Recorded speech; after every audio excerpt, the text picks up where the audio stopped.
Could Hank Fraley be the favorite now for the Seahawks offensive coordinator job after having a second interview on Tuesday? He looks to be in the driver's seat. Or are the Seahawks potentially battling with other teams? We're going to take the latest look at Seattle's offensive coordinator search here on our Tuesday edition of Locked On Seahawks.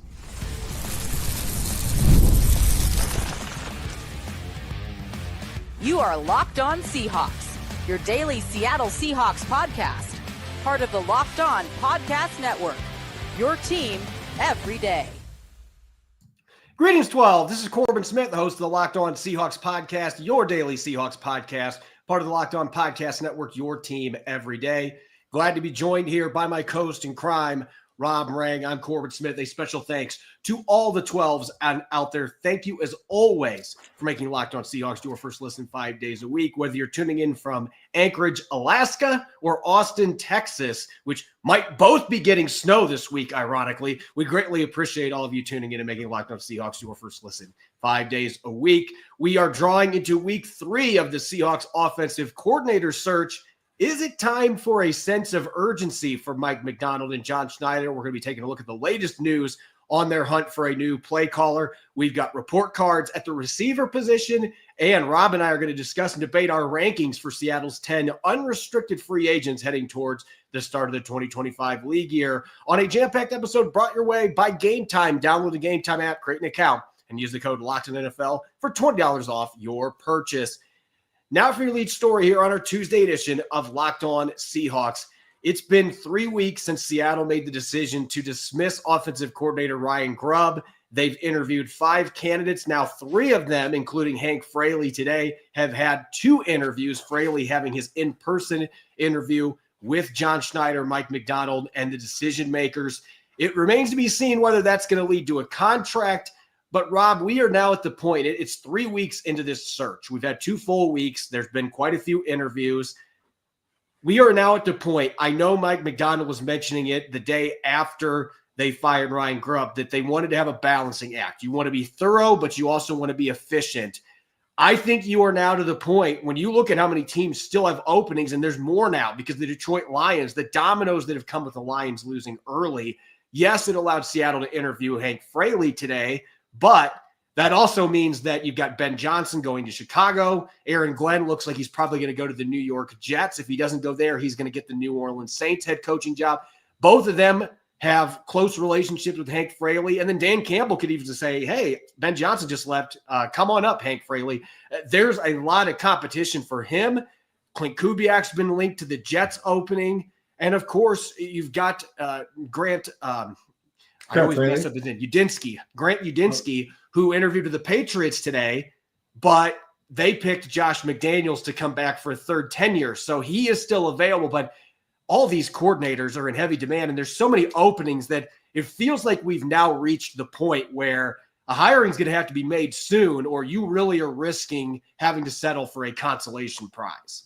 Yeah, and that was one of the advantages that the Seahawks talked about by releasing Ryan Grubb immediately after the season ended. Is hey, now you are in position to just to be part of the initial hiring process rather than waiting until the NFL season is over with. Some of the best players or best coaches out there have already been selected, and the Seahawks are basically kind of picking amongst the also-rans, and so Seattle, of course, went with a little bit of a wild card a year ago with Ryan Grubb, and I think if they wait too much longer, Corbin, then they might be doing this exact same. Find themselves in the exact same situation that they were a year ago and basically just trying to pick out who is left. At this point, those of you who are watching on YouTube can see that there are 10 NFL teams out there who are currently looking for offensive coordinators. 2 of those 10, the Cleveland Browns with Tommy Rees, the New England Patriots, as you just mentioned, with Josh McDaniels, have already filled those offensive coordinator positions. There's 8 other teams out there who are looking for the brain trust that's going to be able to call some plays here. So if the Seahawks feel very, very confident, and say a Clint Kubiak, or Hank Fraley, whether it be a Byron Leftwich, whoever the case might be, then the time to strike is now. And so the fact that they just had the second of their interviews with Hank Fraley that they have also had these same type of conversations with Grant Udinski as well as Clint Kubiak. Now, if you have a strong inclination that either one or any of these three men are the choice, or if you want to have a second interview with Byron Leftwich or with Thomas Brown, the former head coach of Chicago Bears, then I do think that now is the time where you have to make that choice. So to me, this is a fascinating conversation at this point, and I really do think that Seattle has got to be focusing right now on Hank Fraley specifically, just because of the fact that his offensive line experience, the way that he wants to run the ball, I think that makes an awful lot of sense for the Seahawks and what they're looking to do. Yeah, I would agree with you. And from the discussions that I've had, look, there's a reason the Seahawks were keeping their fingers crossed that the Detroit Lions were going to lose this weekend, because they wanted the chance. I mean, clearly they came in aggressively. The day after Hank Fraley was literally available to interview, they've got him coming out to Seattle and they're doing an in-person interview with him. I don't think Hank Fraley would have done that. I don't think he would have flown out to the Pacific Northwest if he was just looking to bide his time for keeping a job in Detroit or hitching a wagon with Ben Johnson or Aaron Glenn. Now, those things could very easily still happen. There are reports out there that have come from a few sources that the Chicago Bears are expected to offer Hank Fraley their offensive coordinator job to go with Ben Johnson. I would not be surprised at all if that happens. But this is why I wrote about this earlier today. You hear this sometimes with coaches, like, don't let him leave the building without signing a contract. Like, if you really love Hank Fraley, that's the situation. And maybe that's going on behind the scenes right now. We don't know. There's been no reporting that's come out, but maybe they're trying to hash something out behind the scenes. Like, we really like you. We want you to be the coordinator. We don't know. But I think if they let him leave the building, the chance of them getting him to come back as the offensive coordinator is zero. I don't think there's any chance that he becomes their offensive coordinator, because once he's gone, now he can go back to Detroit. Dan Campbell can try to persuade him to be the OC. He's got his phone calls from Ben Johnson. Aaron Glenn's on the cusp of a head coaching job. You've got three other coordinator positions wide open right there with people he's familiar with. He doesn't have that familiarity in Seattle. So I think that urgency might even be an understatement here. If Hank Fraley's the guy, then you absolutely got to get him hired. If you interviewed with him today and you're like, you know what, I'm just not so sure that this is the best fit. We really liked Clint Kubiak or we really liked Grant Udinski, then you better go hire whichever one of the guys has really stood out the most. Because if you wait another day or two, you're going to see these coaches, these coaching openings, they are going to fill up rapid fire. And next thing you know, you might be calling Shane Waldron saying, hey, you want to come back? Because who else are you going to go get? That's the situation the Seahawks are putting themselves in if they don't have some the ability to expedite this process, because they're going to have to. Yeah, they are going to have to. And again, one of the players, I keep saying players, one of the coaches that you and I have kind of talked about on and off the air, Brian Schottenheimer, I mean, now he is, at least in some minds, the front runner for the Dallas Cowboys job.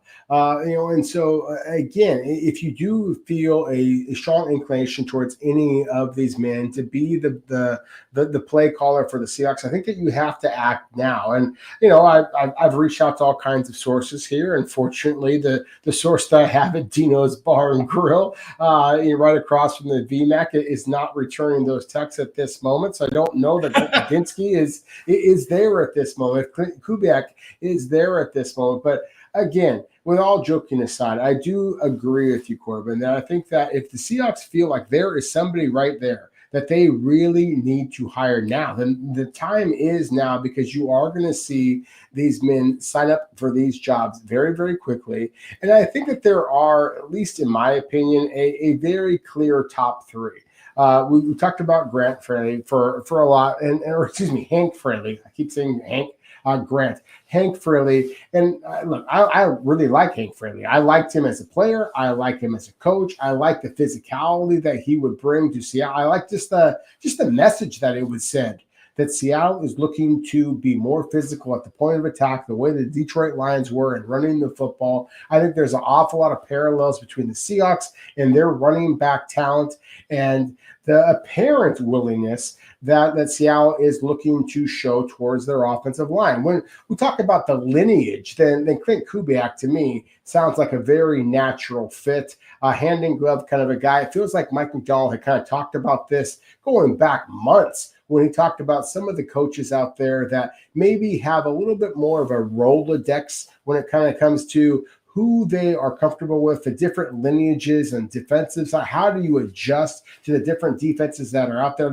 Clint Kubiak can absolutely do that. And then again, the brainchild of the bunch with Grant Udinski. I mean, he is just a fascinating factor. I talked a lot about Byron Leftwich a day ago. I still believe strongly in him. Would not be surprised at all if Seattle decides to make a second interview request, in-person request with him. But if you are going to go with what Seattle has said they want to do, to get bigger and more physical at the long line of scrimmage, to me, this comes down to a conversation between two candidates, Clint Kubiak and Hank Fraley. To me, you have to make a conversation between those two. Who does Mike McDonald and John Schneider feel is the best fit? And if you feel strongly about one or the other, pounce now rather than wait and wish that you had made a move a little bit earlier. And I can tell you, just based on the discussions that I've had, I can't tell you who is going to get hired. But I was told last week when they had the interviews with Clint Kubiak and with Grant Udinski, I was told, hey, they still want to talk to Hank Fraley. And that said a lot to me, that he was the one that they were really most interested in. Now, we'll see. It may not be the perfect fit for Hank Fraley. He may have a better fit with somebody like Aaron Glenn or Ben Johnson, and he may like the Seahawks but say, thanks, but no thanks. The Seahawks have got to close the deal, though, today if they want to hire him. So we'll wait and see. Maybe when we get done with this podcast, there will be some news on that front since those two met today. When we come back, we're going to switch gears to revisiting this past season. Our grade cards, we're swinging over to the receiver position. How did DK Metcalf, JSN, and company hold up compared to expectations going into the season? We'll get to that up next here on our Tuesday edition of Locked On Seahawks. This episode is brought your way by Game Time. You shouldn't have to think about skipping a car payment when you want to buy tickets to your next big event. Game Time is the fast and easy way to buy tickets for all the sports, comedy, music, and theater near you. They've got killer last-minute deals, all-in prices, and you can check out views from your seat. And plus, with their best price guarantee, Game Time takes the guesswork out of buying tickets. Recently, I was able to get some really nice tickets to see the Colorado Avalanche using the Game Time app. With Game Time picks, I found amazing deals and could even see the view from my seat before buying. My wife and I got some really nice seats in the corner down in the lower bowl. This super deal was particularly impressive. The app's all-in pricing shows the total cost up front. I don't have to worry about surprise fees at checkout. Game Time has deals on the tickets right to the day of the event, and the Game Time guarantee means you'll always get the best price to write your own memories. If you find tickets in the same section row for less, Game Time will credit you 110% of the difference. Take the guesswork out of buying tickets with Game Time by downloading the Game Time app, creating an account, and using the code LOCKEDONNFL for $20 off your first purchase. Terms apply. Again, create an account and redeem the code LOCKEDONNFL for $20 off. Download Game Time today. What time is it? It's game time. Welcome back to the Tuesday edition of Locked On Seahawks. I'm your host, Corbin Smith. Glad to be joined, as always, by my co-host in crime, Rob Rang. And a special thanks to all the 12s out there. Thank you, as always, for making Locked On Seahawks your first listen 5 days a week. We greatly appreciate it. It's hard to believe, but we are now more than 2 weeks since the end of the season for the Seahawks, but we are still well on our way to getting finished with our report cards. We've looked at quarterbacks. We've looked at cornerbacks. Now we're going to look at something that doesn't have back on it. So no more confusion here. But wide receivers, we're going back to the offensive side of the football. And Rob, aside from maybe the cornerback group and maybe the defensive line, I don't know that there was a group that had higher expectations going into this season for the Seahawks than their star-studded receiving group. And to an extent, those expectations were met. I think when you start with the discussion on JSN, he led all receivers in slot receptions and slot yardage by a wide margin. I think he had 18 more catches from the slot than any other player in the NFL. So he was chewing up defenses from the slot, doing damage after the catch. We saw some big play capability. He had a 180-yard game against the Los Angeles Rams in Week 9. Were there a few drops sprinkled in there? Yes, but overall, incredibly reliable in the short, intermediate, and deep play game. I thought he had a fantastic season. He's trending towards being a top 10 receiver in the NFL if he's not already there. The problem is once you move away from Jackson Smith and Jigba, though, I think you can make really strong arguments that both DK Metcalf and especially Tyler Lockett didn't come close to meeting expectations when you're looking from the whole season holistically. Yeah, holistically and then contractually, I mean, that's the thing is the Seahawks paid both DK Metcalf and Tyler Lockett an awful lot of money to get pretty middling results. Again, those of you who are watching on YouTube can see DK Metcalf's reception total, 66 catches for 992 yards and 5 touchdowns. I mean, my goodness, does any of that suggest Pro Bowl, all pro kind of numbers, 20 plus, 30 plus $1 million a year type of production? Now, look, there's so many different factors you have to put into play when you're going to be assessing a wide receiver. Obviously, the quarterback, obviously the play caller, obviously Seattle's offensive line, obviously DK Metcalf's medical history. All of those factors, but still, I think those are all factors that you have to put into play in terms of where you're going to grade DK Metcalf. So, yeah, I think that the natural conversation to start with JSN, I gave him an A-. I think that he is a very good football player. There's no question that he is a player who's on the ascent. I'd like to see him play a little bit more on the outside of his size. I think that he can do that. The fact that he tied the franchise record for the most receptions in a season in just his second year in the NFL. Again, I think that you have to start the conversation with JSN. I think it has to be led by A. In this case, I'm giving him an A-. But I think that when you look at DK Metcalf, who I'm going to give a B- to, Tyler Lockett, who I'm going to give a D as in dog to, and again, the same conversation here. I think that you have to take all the other factors into play. Who was calling the plays? Who is distributing the football? Is there enough time to get the ball into their hands? But when you start looking at the salary cap numbers, I think that you have to just see the fact that DK Metcalf and Tyler Lockett did not live up to expectations. And so that's why I will say this, Corbin, as we talked about just a moment ago, wide receiver was right there with cornerback in terms of the deepest, most talented positional group on the Seahawks, maybe defensive line as well. In my opinion, there was not a positional group that failed expectations as much as the wide receiver. So obviously got the offensive coordinator fired. The quarterback now, Geno Smith, there's all kinds of conversations about whether he should be brought back. Frankly, I think the conversation needs to shift from OC and QB to wide receivers who quite literally dropped the ball. And that's why the Seahawks were outside the playoffs this year. Yeah, I would agree with you. And I know a lot of fans want to point at the quarterback because that's how it goes. I understand that. But you look at a consistency issue that was here, and some of that might have been the offense they were running and the scheme that they had. I don't think Ryan Grubb always did a very good job necessarily of getting his best players into space. He seemed to excel with it with JSN, but not so much with DK Metcalf, and certainly not with Tyler Lockett. That fit did not seem to be a good one from the start. But I think you have to look at those receivers because when you are getting paid the money that these guys are getting paid, and I understand DK Metcalf was dealing with a knee that wasn't 100% the entire second half, but Rob, he finished 55th out of 80-something qualified receivers in the last 9 games in receptions. So he wasn't even in the top half. In the first half, he was in the top 16. He was one of the most productive players in the NFL. He was in the top 10 in receiving yards the first 7 games. And then it just fell off. You go look at the health, but there were just too many games where it just felt like he just kind of disappeared. And how much of that is on Ryan Grubb? Well, the Seahawks might have felt there was a lot on him, and that might be part of the reason he doesn't have a job right now. But I'm giving a C+ to DK Metcalf because he also had 2 killer fumbles early in the season that led to losses to the Detroit Lions and the New York Giants. That both those teams scored immediately after those fumbles. So I'm looking at those key turnovers, some of the drops that are still there. I thought he did a better job with contested catches than he's done in the past, so there's a positive. But there's too many games in the second half where he was just kind of non-existent. And then Tyler Lockett, I believe it was 7 of the last 10 games, had 2 or fewer receptions. And for a guy that was making the money that he was making, I'm not putting all the blame on him. Like I said earlier, I think this offense, for whatever reason, he just did not mesh well with what Ryan Grubb was trying to do, and Grubb didn't seem to know what to do with it. But he's also 32 years old, and I think he is clearly on the decline at this stage of his career. So when you're looking at the money these guys make, and I guess my disappointment, I'm going to give a B- for the position group as a whole, because I felt like JSN did a really nice job when you had guys like Cody White come in. They made some contributions. Jake Bobo, when they actually used him, played really well. That was maybe my biggest gripe with Ryan Grubb. I didn't understand why Jake Bobo didn't get more opportunities.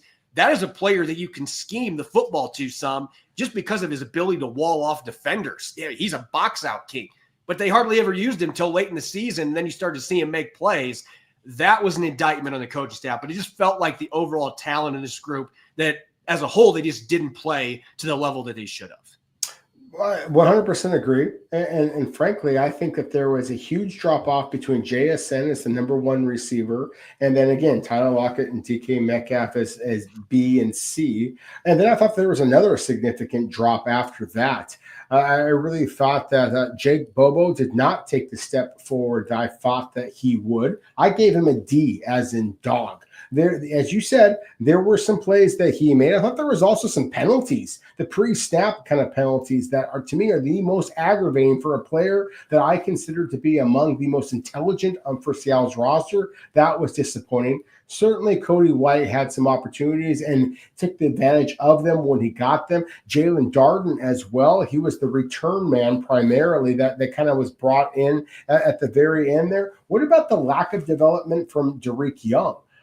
So again, to me, this was a group that I really thought was going to excel, and the fact is that they did not. So you can assign blame however you want, but I have a hard time giving raises salary-wise and playing time-wise to a bunch of wide receivers that frankly felt like one of the bottom units in all of the NFL rather than some of the top. So again, wide receiver position to me was the most disappointing of the group. And I think that if the Seahawks are going to return to the postseason, they have got to find somebody else who is going to be able to be the complementary threat to JSN. Not a conversation I thought that we were going to be having. I always assumed that DK was going to be the guy that was going to be your superstar and then find your complementary threats to him. To me, you have to find your complementary threats now to JSN, DK Metcalf, Tyler Lockett, Jake Bobo, Derek Young, Cody White, et cetera, et cetera. Now you got to figure out if they actually have a spot in whoever is going to be the new offensive coordinator in Seattle in his offense. Yeah, and I think that you have to have the discussion. And look, we kind of hinted at this on a few earlier episodes. I'm wondering if you are at one of those positions, and we see this with organizations that are well-ran, that they kind of hit a wall at position groups and they realize, look, we have invested all this money. We've had this group together for a while. It might be time for a little bit of a shakeup. And I'm not saying that you need to trade DK Metcalf and cut Tyler Lockett. You don't have to get rid of both of them, but you're going to have to do something, and maybe it's drafting somebody in the first round. I mentioned Egbuka from Ohio State yesterday. Team him back up with JSN. Bring somebody else that's going to be on a rookie deal and use some of that money that you're saving to invest in the offensive line or another area that is an area of concern, and try to get a spark with some younger players. And sometimes that's all you need is just one switch up, and it's nothing against Tyler Lockett. He's not a cancer or anything. It's, you know what, he's been in the league for 10 years, and he has been clearly on the decline the last couple of years. You've got to make tough business decisions sometimes. And I think that's where the Seahawks are at right now at receiver. And that may involve getting rid of a couple of these guys and really trying to shake things up, because I do think that you have to point at that group to a large extent for the lack of production, because there was also the fumble, some of the drop issues that were there over the course of the season. You can point to the QB, you can point to the coordinator, but I feel like the receivers themselves were a big reason why they did not meet those expectations. And a lot of times that means it's time to shake things up a little bit. And so we'll see what they choose to do this offseason. But certainly this group was decent, but not great or elite like we expected they were going to be in 2024. When we return, we are heading towards the start of free agency. I know it's still a little under 2 months away, but a couple blinks of an eye, it's going to be start of the new league year. Rob and I are going to discuss and debate our rankings for Seattle's top 10 unrestricted free agents. Which ones are the most important to re-sign? We'll get to that coming up next here on our Tuesday edition of Locked On Seahawks. It's playoff time, and if you're like me, you want to make the most of these last final weeks of the football action. That's where Prize Picks comes in. If you love football and want a chance to win real money while watching the games, Prize Picks is the place for you. It's the best place to turn your sports opinions into cash with daily fantasy player projections. With Prize Picks, you simply pick more or less on player stats like total passing yards or receiving touchdowns. And for a shot to win up to 1,000 times your money, you can make your picks in less than 60 seconds. And whether you're looking for a flex play to boost your payout or want to cash out quickly, Prize Picks has got you covered with over 10 million members and billions in winnings. It's clear that people are loving this platform. This week, I'm looking at Terry McLaurin to go for over 105 receiving yards in the NFC Championship game. It's quick, simple, and so much fun to challenge myself and my friends. Here's a special offer for Locked On NFL listeners. Download the app today and use the code Locked On NFL to get $50 instantly after you play your first $5 lineup. That's right, $50 instantly when you play just $5. Prize Picks, run your game. Welcome back to the Locked On Seahawks podcast, Tuesday edition. I'm your host, Corbin Smith. He's Rob Rang. A special thanks to all the 12s who are tuning in. And thank you, as always, for making Locked On Seahawks your first listen 5 days a week. We greatly appreciate it. For your second listen, make sure to check out the new and improved Locked On NFL that's now twice a day. Tyler Rowland of Locked On Titans giving you a cup of morning NFL espresso. And then Tony Wiggins of Locked On Jaguars, bringing the laughs and the insight you're not going to find anywhere else. That's Locked On NFL twice a day on YouTube and wherever you listen to your podcast. Make it your second listen after Locked On Seahawks. Seahawks free agency is just around the corner. It might seem like it's a long way away, but we're only a few weeks away from the Super Bowl, Rob. And once the Super Bowl ends, it is a blur. Next thing you know, free agency is starting. You got the combine right before that. Everything starts to fly and it becomes a blur. Keeping that in mind, negotiations might not be going on just yet, but it's not going to be long till the Seahawks, John Schneider and company, especially after they get their offensive coordinator, they are going to be in negotiation mode with some of their free agents. And last week, we had a chance to look at this group of 10 free agents that are unrestricted for the Seahawks. And I'm going to repeat what I said, and I think that you and I were in agreement on this. You can view this as a good thing. You can view it as a bad thing. It depends how you spin it. But I just don't think there are very many players on this unrestricted free agent list that there's much value bringing them back next year. There might be 2 or 3, maybe 4 if you're pushing it, but I think most of these players, it's going to be a pretty easy decision for the Seahawks, even if you're looking at veteran minimum deals. You know what? I think we're just going to pass and bring somebody else in. And I don't know that I've been able to say that about a Seahawks free agent class for quite some time. Usually there's quite a few names we're looking like, oh, you want to really re-sign that guy. I don't feel that with this class, though. No, I don't either. And I think that's just a reflection of the fact that the Seahawks are not quite as talented as they've been in some of those glory years. I mean, it felt like some of those great years where Seattle was competing for the Super Bowl year in and year out. Oh, my goodness, you went into free agency kind of, biting your fingernails down to the nubs just because you were so nervous you might lose this player, you might lose that player. If there is a player, and I say if, because Ernest Jones, as spectacular as he was when Seattle made the trade for him, the obvious production, the obvious leadership that he has provided for the Seahawks, I think that you and I would both agree, similar to how we talked about previously at the wide receiver grading position. JSN is clearly number one. Ernest Jones is clearly number one when it comes to Seattle's unrestricted free agents.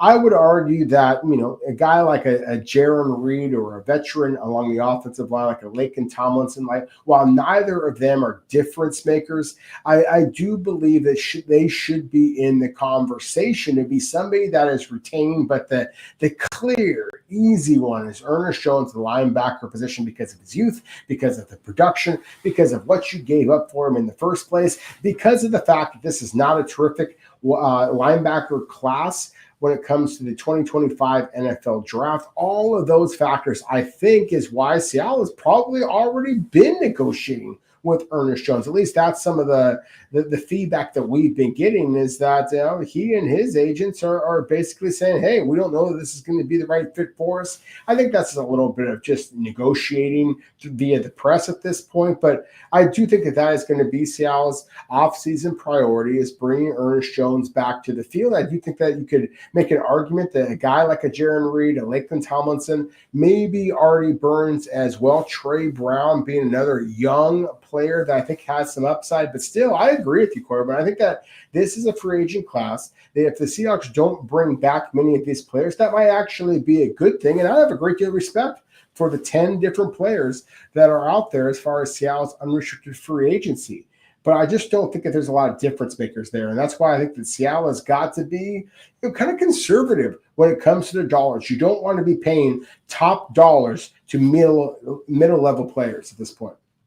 I would say there are 2 players on this free agency list that I would put, if we're going on a 1 to 5 scale, 1 being let them walk, absolutely no value, and then 5, imperative, bring out the checkbook. There'd be 2 players that would be 4 or higher for me. I think Ernest Jones is a 4.5. I'm not going to quite go to 5, but I think he's a dang good football player, and I think he should be a foundational piece for this defense. I'm opening up the checkbook to an extent. I'm not going to give him number 1 linebacker money, but top 5 linebacker money, I think he deserves that. I think he's that caliber player, and he's still 25.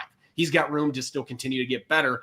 And Jarran Reed, look, I think that when you're talking about Jarran Reed at this stage of his career, he's not going to be getting a massive free agent contract if he hits the market.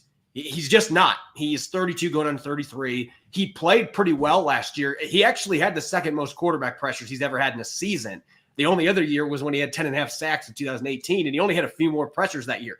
He was way more disruptive than his 4.5 sacks would say. And I think defensive tackles can age pretty gracefully compared to a lot of positions. The Seahawks have an extensive history with that, with guys like Tony McDaniel coming in, Kevin Williams coming in, Tuba Rubin. I mean, they've had a number of guys, most recently Al Woods, that were in their mid-30s that were still playing at a really high level.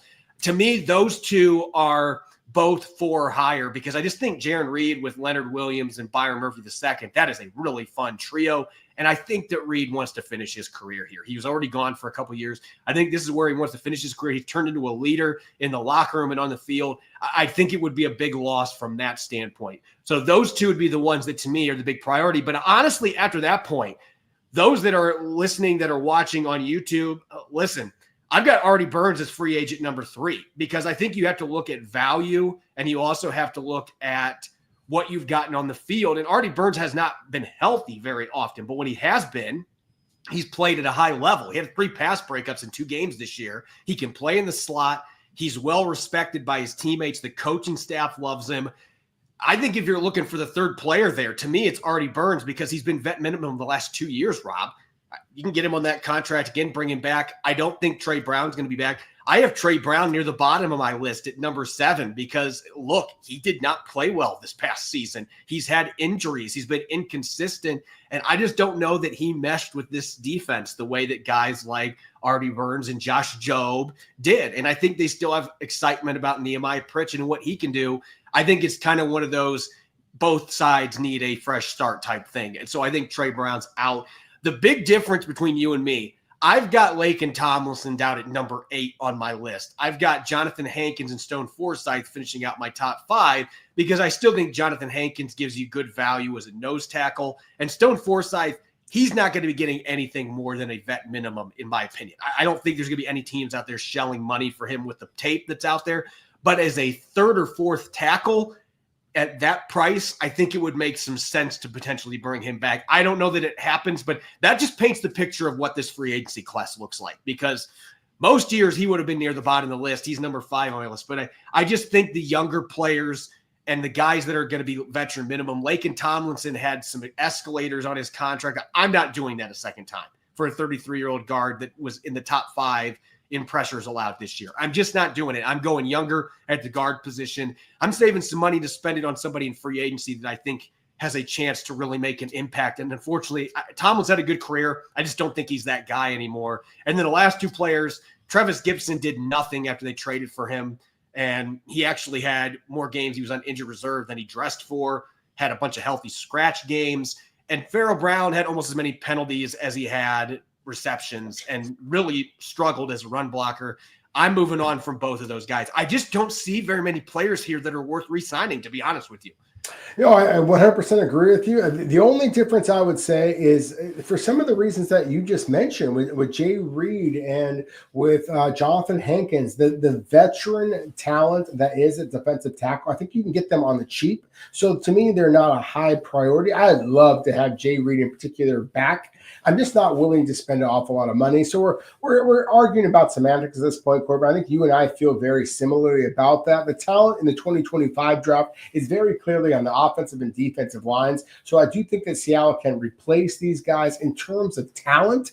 I also think that leadership is a factor. That's why I have Jay Reed, Lincoln Tomlinson. Until you replace those guys with better players, then I want to at least have what you had last year. That would be my biggest argument. But again, I think that you and I agree that easily the top prospect in terms of Seattle's unrestricted free agents is Ernest Jones. You have got to bring him back. And if that means open up the checkbook to give him possibly top 5 linebacker money, then that's the cost of doing business in 2025.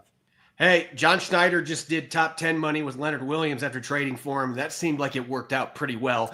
I would feel that confident with Ernest Jones with his track record the last 3 or 4 years. The fact he's only 25 years old and just the instincts he plays with. And I think Jarran Reed is a player that you're going to have a hard time finding somebody at the right cost that's going to be able to equal or be better than him. You can go draft somebody, but there's always the risk there. I think you can get at least a couple more good years out of him. But then the rest of this free agency list, honestly, if they signed those two and let the rest walk, I wouldn't have any issue with that. If they bring 1 or 2 of these guys like an Artie Burns back on vet minimum in like April, then that would make some sense. But I just don't see very many guys that I would be rushing to see if I can get them back on the roster. And that's just the reality. You can look at it from the perspective that you said that it may mean that the roster is just not as talented as it is, or you could look at it from a perspective almost all their really good players are under contract for at least 1 more year too. And sometimes you just have those kind of free agency classes. You can look at it from a positive there.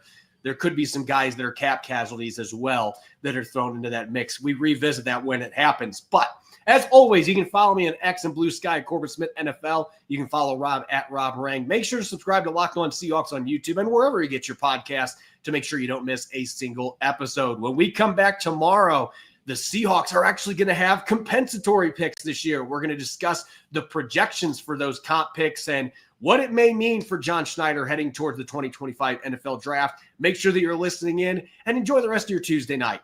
Go Hawks.